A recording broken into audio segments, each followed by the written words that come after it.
Oh, I'd love to see New York. We could all go with the bus company's special Super Sitter fare.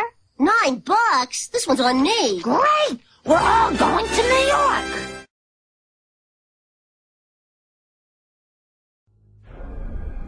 To begin with, the significance of 911. What you have to understand, and what we are trying to explain, is that when dealing with extra dimensions, or when dealing with beings from extra dimensions like jinn, for example, or when dealing with the Illuminati, or the elite, or people that follow a certain type of esoteric agendas, although me and you communicate through words and letters, they have chosen a different type of language. And this is a cross-boundary type of language. This is a language that goes across the boundaries, understood by all. And this is the language of numbers and shapes. And this is why whenever you do research about these groups, you'll find out that they practice something called sacred numerology and sacred geometry. What does this mean? It means that each number is given a meaning. Each shape is given a meaning. A meaning is communicated whenever a shape is presented or a number is presented by these specific groups. I'm not talking about random people or random groups. We're talking about specific groups that follow this type of agenda. When numbers are used, it signifies a certain type of meaning. When shapes are used, the same is followed. So, in their definition, in a numerological sense, 10 is the Alpha and the Omega, or the God. 11 is a step above God. 101 is a step above God. 911 or 911 is the skipping of God. It is the ultimate challenge. It is going from number 9, which has a specific meaning, to number 11 without going through 10.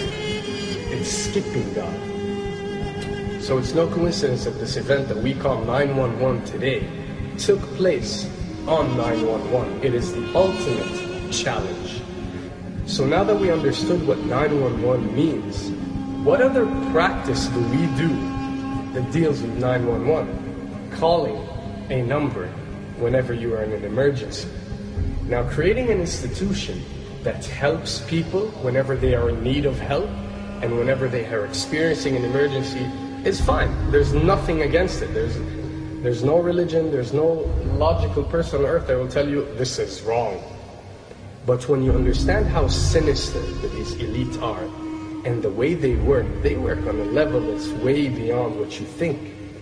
So the fact that when you're experiencing an emergency or when you are in need of help, you have to pick up a phone and dial 911, which is the ultimate numerological definition of skipping God, then you'll understand how these people work.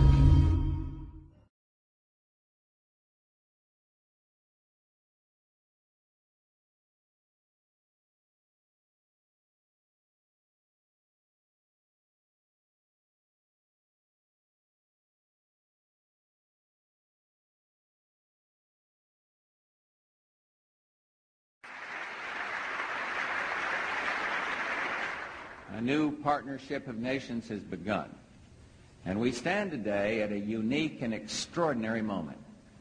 The crisis in the Persian Gulf, as grave as it is, also offers a rare opportunity to move toward an historic period of cooperation. Out of these troubled times, our fifth objective, a new world order, can emerge, a new era, freer from the threat of terror, stronger in the pursuit of justice, and more secure in the quest for peace. An era in which the nations of the world, east and west, north and south, can prosper and live in harmony. 100 generations have searched for this elusive path to peace, while 1,000 wars raged across the span of human endeavor. And today that new world is struggling to be born. A world quite different from the one we've known. A world where the rule of law supplants the rule of the jungle. A world in which nations recognize the shared responsibility for freedom. What is at stake is more in one small country. It is a big idea, a new world order.